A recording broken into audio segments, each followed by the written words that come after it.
Hello student, मैं अनिल और आज हम डिस्कस करने वाले हैं एक समान त्वरित गति के समीकरण। एक समान त्वरित गति के समीकरण से आशय है कि यदि कोई वस्तु एक समान त्वरण से गतिशील है तो उसके सरल रेखीय गति के जो समीकरण होंगे वो क्या होंगे। तो यहाँ पर हमारे तीन समीकरण प्राप्त होते हैं जो प्रारंभिक वेग, वेग, त्वरण और संबंध में समय को प्रदर्शित करते हैं। उनकी सहायता से हम यानी कि यदि हमें कोई तीन राशियां पता हो तो चौथी का मान हम कैलकुलेट कर सकते हैं।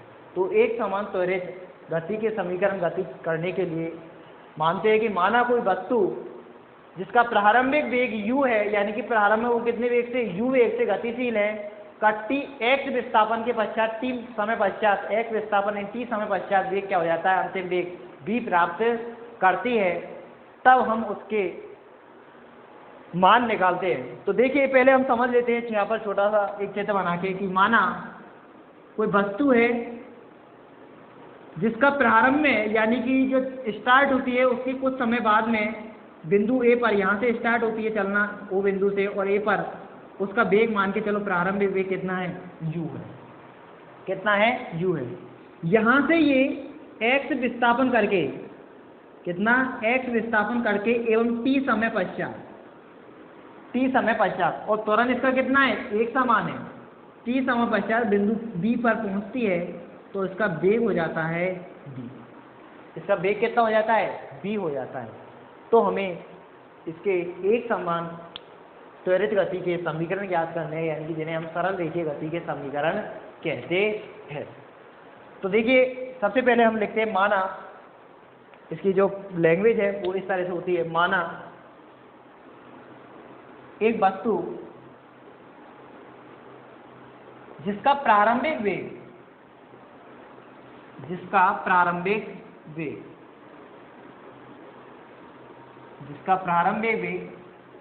स्मॉल u है। प्रारंभिक वेग का मतलब है प्रारंभ में जब वह स्टार्ट चलना प्रारंभ करती है तो उसको हम क्या कहते हैं, प्रारंभिक वेग कहते हैं। वेग का मतलब वेग ही है, प्रारंभिक वेग हो चाहे अंतिम वेग हो, लेकिन ये शुरुआती वेग होता है इसलिए इसको प्रारंभिक वेग कहते हैं, और जो लास्ट का होता है वो उसको अंतिम वेग कहते हैं, यानी कि जो अंतिम प्राप्त करता है।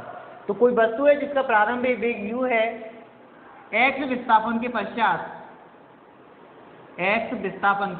यानी कि x विस्थापन चलने के पश्चात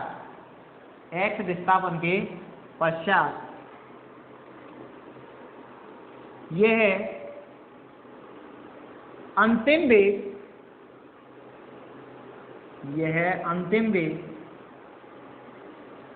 स्मॉल b प्राप्त करती है। तो अंतिम वेग ये प्राप्त करती है, अतः वस्तु का त्वरण।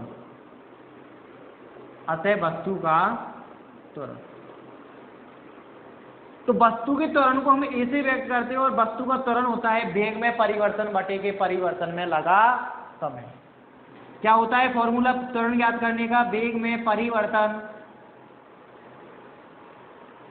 बटे के परिवर्तन में लगा समय।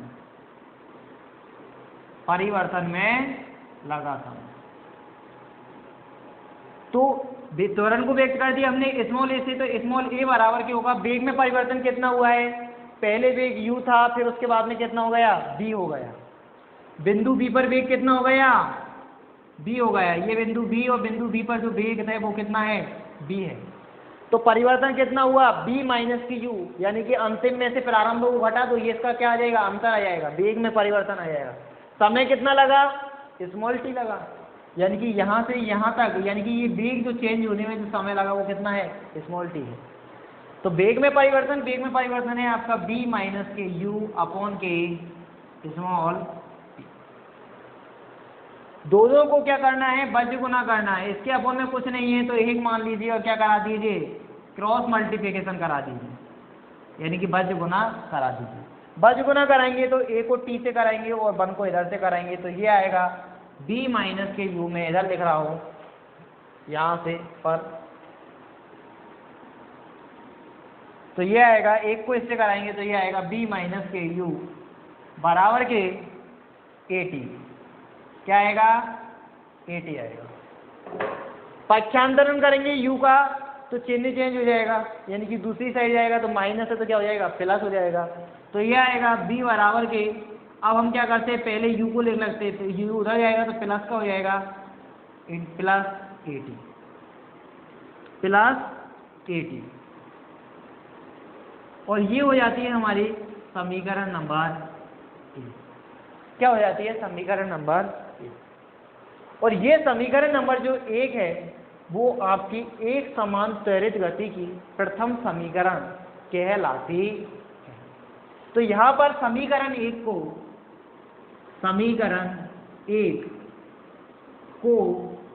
एक समान त्वरित गति की प्रथम समीकरण, कौन सी समीकरण? प्रथम समीकरण कहते हैं।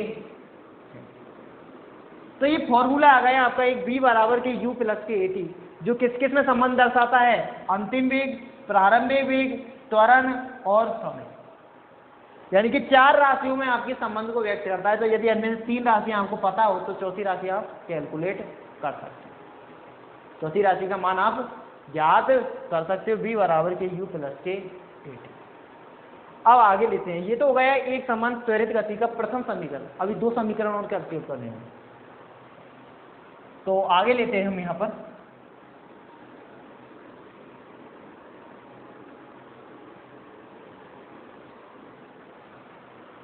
अगर यदि मान के चलो, यदि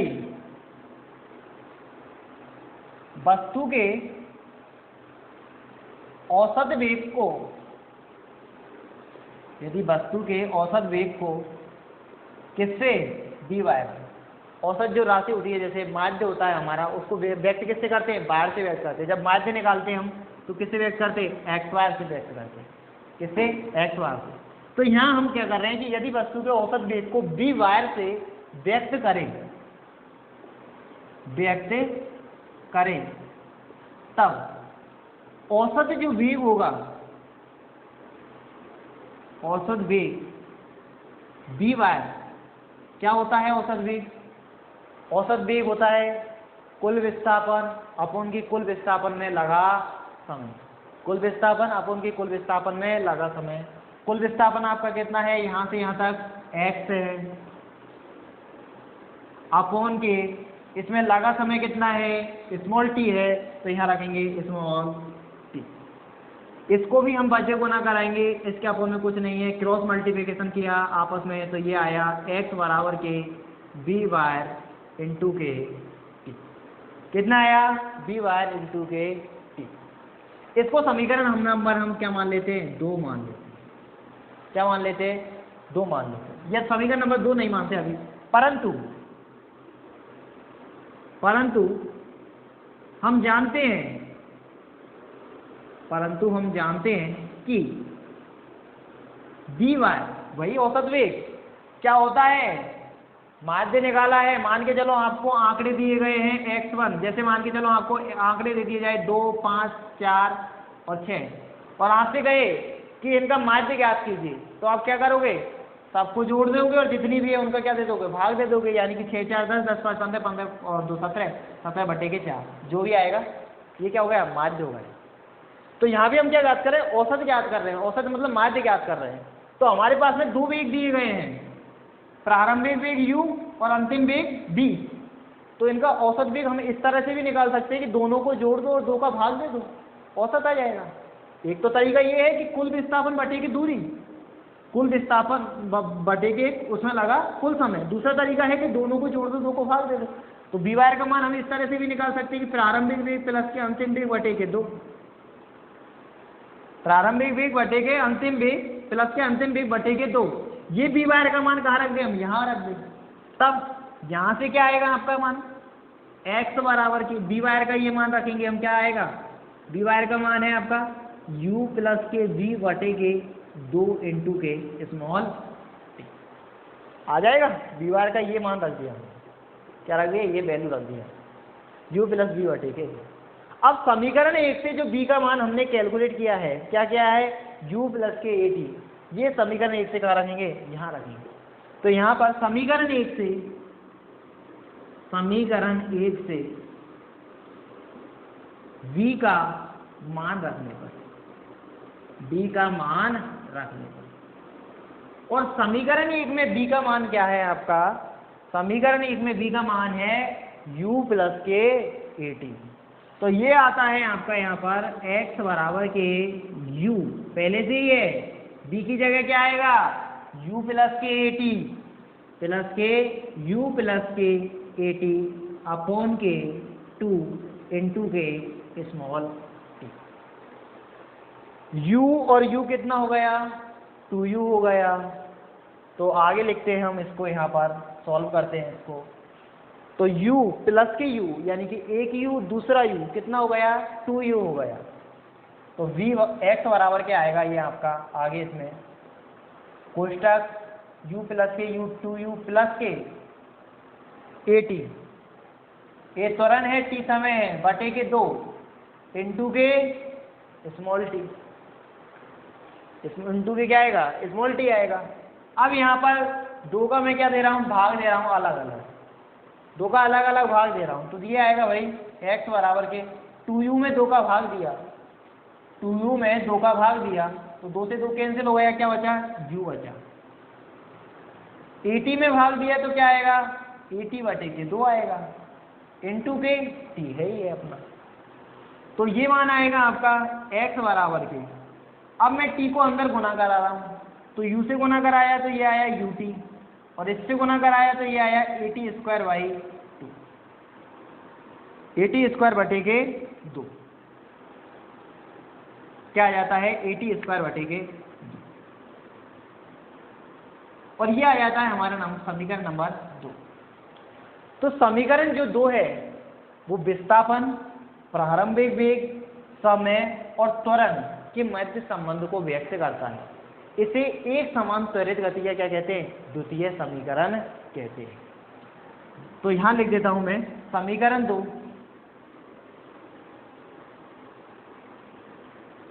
समीकरण 2 एक समान त्वरित गति का, एक समान त्वरित गति का द्वितीय समीकरण, द्वितीय समीकरण कहलाता है। क्या कहलाता है, द्वितीय समीकरण कहलाता है। तो तीसरे फॉर्मूले के लिए क्या करते हैं, तीसरे फॉर्मूले के लिए हम समीकरण नंबर 1 लेते हैं, और समीकरण नंबर 1 से क्या करते हैं, समीकरण 1 का वर्ग करने पर, तो समीकरण 1 का वर्ग करने पर, समीकरण 1 का वर्ग करने पर, समीकरण 1 क्या है आपकी, b बराबर के u प्लस के at, वर्ग करेंगे तो इसका क्या आएगा, ये v स्क्वायर बराबर के u प्लस के at का होल स्क्वायर। सॉल्व करेंगे तो इसको ये आएगा आपका b स्क्वायर बराबर के, इसको होल स्क्वायर खोलेंगे तो ये आएगा u स्क्वायर प्लस के a square t square plus के 2u at, जानते होंगे आप, क्योंकि a प्लस b का होल स्क्वायर जो होता है वो होता है a स्क्वायर प्लस के b स्क्वायर प्लस के 2ab। कैसे भी लिख दो, चाहे ऐसे लिख दो a स्क्वायर प्लस के 2ab प्लस के b स्क्वायर, तो ये होल स्क्वायर होता है। अब क्या करते हैं हम आगे देखिए, b स्क्वायर बराबर के u स्क्वायर, इन दोनों में से मैं क्या करता हूँ, 2a कॉमन लेता हूँ, क्या करता हूँ 2a कॉमन लेता हूँ, तो प्लस पहले a कॉमन ले लेता हूँ आपको, चलो ये a कॉमन लेके बताता हूँ। a कॉमन लिया, a कॉमन लिया तो यहाँ बचा आपका क्या, यहाँ से a कॉमन लिया तो ये बचा आपका 2u, a और साथ में मैं t तो रहने दीजिए, a ही कॉमन लेता हूँ, तो यहाँ से बचा आपका 2u@, a कॉमन ले लिया है, a मैंने बाहर ले लिया है, यहाँ से ये बाहर लिया तो क्या बचा at स्क्वायर, a स्क्वायर था तो क्या बच गया, सिंगल a बच गया।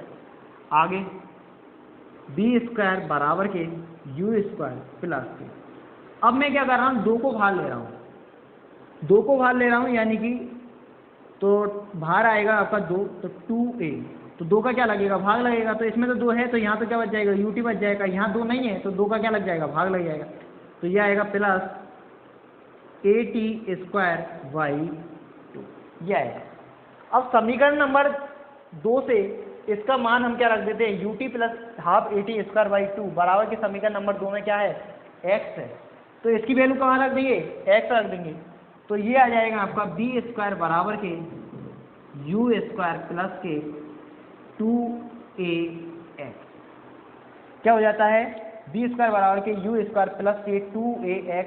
UT प्लस हाफ AT² का मान मैंने कहाँ से, समीकरण नंबर 2 से इसका मान का क्या रख दिया, x रख दिया। क्योंकि मैं लिख देता हूं यहां पर, क्योंकि समीकरण 2 से x बराबर के क्या होता है, UT प्लस AT²/2। तो UT प्लस AT²/2 की जगह मैं क्या रख देता हूं, x रख देता हूं। और ये आ जाता है हमारा फॉर्मूला नंबर 3, समीकरण नंबर 3। इसे समीकरण 3 को एक समान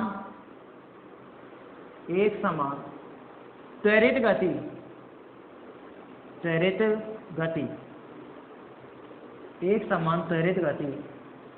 का तृतीय समीकरण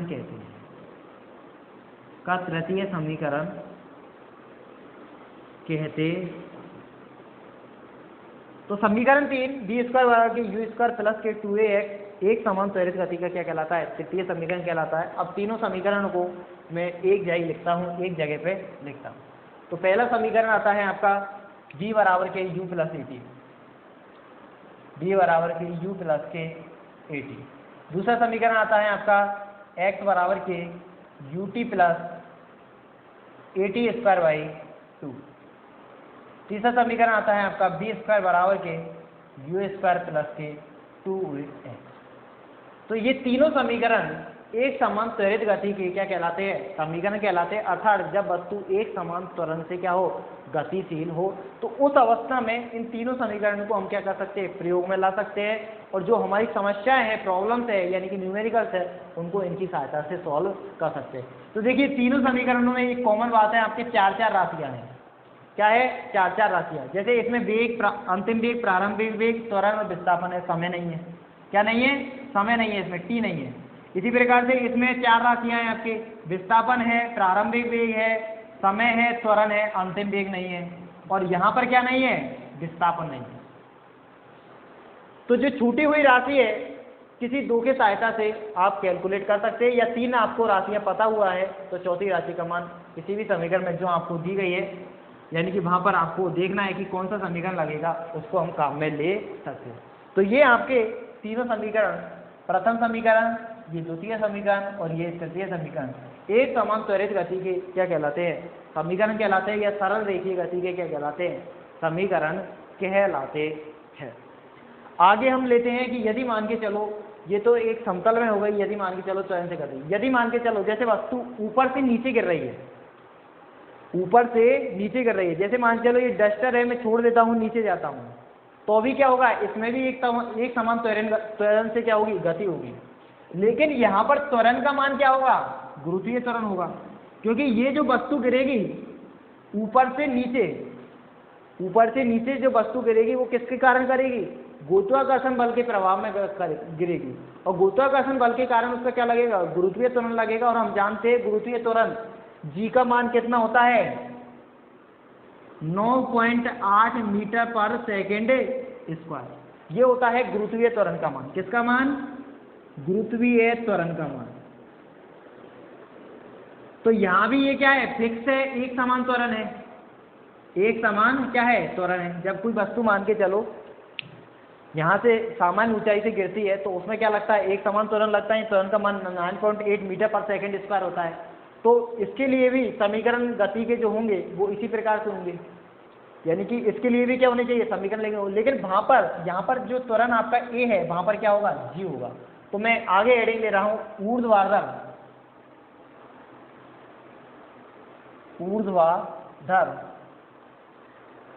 रूप से गिरती हुई वस्तु के समीकरण। यदि मान के चलो कोई वस्तु है ऊर्ध्वाधर रूप से यानी कि ऊंचाई से ऊपर से गिर रही है, ऊर्ध्वाधर का मतलब है ऊपर से गिर रही है, तो फिर उसके समीकरण क्या होंगे? वहां केवल चेंज इतना ही होगा कि जो ए है यानी कि जो त्वरण है वो आपका किसके बराबर होगा? गुरुत्वीय त्वरण के बराबर होगा। किसके होगा? गुरुत्वीय त्वरण के बराबर होगा। तो ए किससे चेंज हो जाएगा? जी से चेंज हो जाएगा। दूसरा जो विस्थापन है वो किससे चेंज होगा? एस से चेंज होगा, यानी कि जो विस्थापन है उसको हम क्या कहेंगे? ऊंचाई कहेंगे। जब वस्तु ऊपर से गिर रही है तो हम क्या करेंगे? हाइट कैलकुलेट करेंगे, और जो हाइट होती है वो बिल्कुल सीधी होती है, तो वो क्या होती है? विस्थापन होती है, क्योंकि दो बिंदुओं के बीच की सीधी दूरी को ही हम क्या कहते हैं? विस्थापन कहते हैं। तो इन समीकरण 1, 2 और 3 में एक ही जगह जी और एक्स की जगह एच लग दें तो ये ऊर्ध्वाधर रूप से गिरती हुई वस्तु के क्या हो जाएंगे? समीकरण हो जाएंगे, और वो होंगे इस तरीके से, बी बराबर के u प्लस के ए टी की जगह क्या होगा? जी टी होगा। दूसरा x की जगह क्या आएगा? h आएगा, h बराबर के यू टी प्लस के जी टी स्क्वायर बाई 2। तीसरा जो फॉर्मूला होगा वो होगा बी स्क्वायर बराबर के यू स्क्वायर प्लस के 2gh। तो ये ऊर्ध्वाधर रूप से गिरती हुई वस्तु के क्या हो जाएंगे? समीकरण हो जाएंगे। अब इसमें मैं एक कंडीशन लेता हूं कि यदि वस्तु क्या गिरती है? स्वतंत्रता पूर्वक गिरती है, यानी कि उस पर प्रारंभिक वेग नहीं लगाते हम। क्या गिरती है? स्वतंत्रता पूर्वक गिरती है। स्वतंत्रता पूर्वक यदि कोई वस्तु गिरती है तो उसका प्रारंभिक वेग क्या होता है? शून्य होता है। यदि कोई वस्तु स्वतंत्रता पूर्वक ऊपर से नीचे गिरती है तो उसके प्रारंभिक वेग का मान क्या होगा? शून्य होगा। तो आगे लिखता हूं मैं यहां पर, यदि वस्तु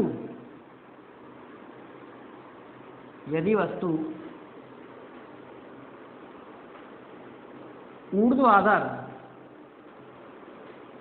से स्वतंत्रता पूर्वक गिरती है, ऊर्ध्वाधर से स्वतंत्रता पूर्वक गिरती है,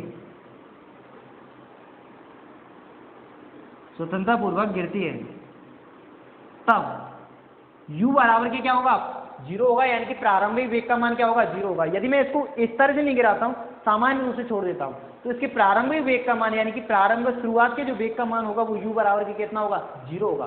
तो u की जगह हम 0 कर देंगे अप्लाई यहाँ पर इन फॉर्मूलों में। तो यदि ऊर्ध्वाधर रूप से यानी कि स्वतंत्रता पूर्वक ऊर्ध्वाधर रूप से गिरती हुई वस्तु के क्या आ जाएंगे? समीकरण आ जाएंगे। तब आ जाएगा आपका b बराबर के जी टी, एच बराबर के u बराबर 0 रख दूंगा तो ये 0 हो जाएगा, यहाँ u बराबर 0 रख दूंगा तो ये आ जाएगा आपका जी टी स्क्वायर बाई 2, और यहाँ आ जाएगा आपका बी स्क्वायर बराबर के 2gh। तो ये आपके स्वतंत्रता पूर्वक ऊपर से गिरती हुई वस्तु के क्या हो जाएंगे? समीकरण हो जाएंगे। तो ये तो होगा ऊपर से नीचे की ओर आती हुई वस्तु के समीकरण। यदि वस्तु को नीचे से ऊपर फेंका जाता है तब जो गति के समीकरण होंगे वो किस तरह से ज्ञात करेंगे? तो आगे देखिए। अब यदि मान के चलो हम वस्तु को नीचे से ऊपर फेंक रहे हैं, तो हम जानते हैं कि नीचे से ऊपर जब वस्तु को फेंकते हैं, नीचे से ऊपर वस्तु को जब फेंकते हैं तो हमें गुरुत्वाकर्षण बल के विरुद्ध क्या फेंकना पड़ता है? वस्तु को वो फेंकना पड़ता है। यानी कि हम देखते हैं कि प्रारंभ में वस्तु का वेग तेज होता है, फिर कम होता जाता है, और लास्ट में जाके वस्तु क्या होती है? रुक जाती है, और जहाँ रुक जाती है वहां से वापस आना स्टार्ट हो जाती है। तो इसका मतलब वहां पर जो त्वरण होता है वो क्या होता है? ऋणात्मक होता है।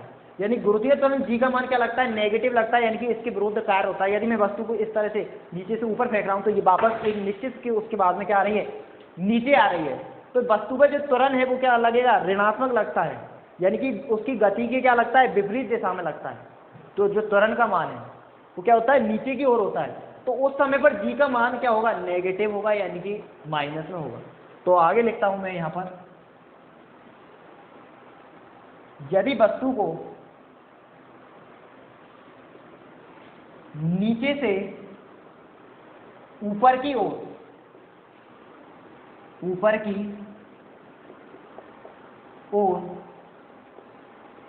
फेंका जाता है,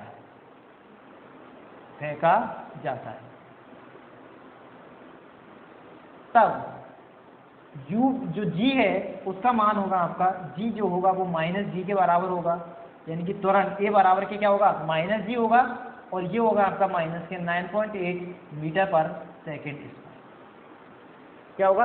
तो तब जहाँ जी भी है वहां पर क्या आ जाएगा? माइनस जी हो जाएगा, और उस समय पर जो गति के समीकरण होंगे वो होंगे आपके b बराबर के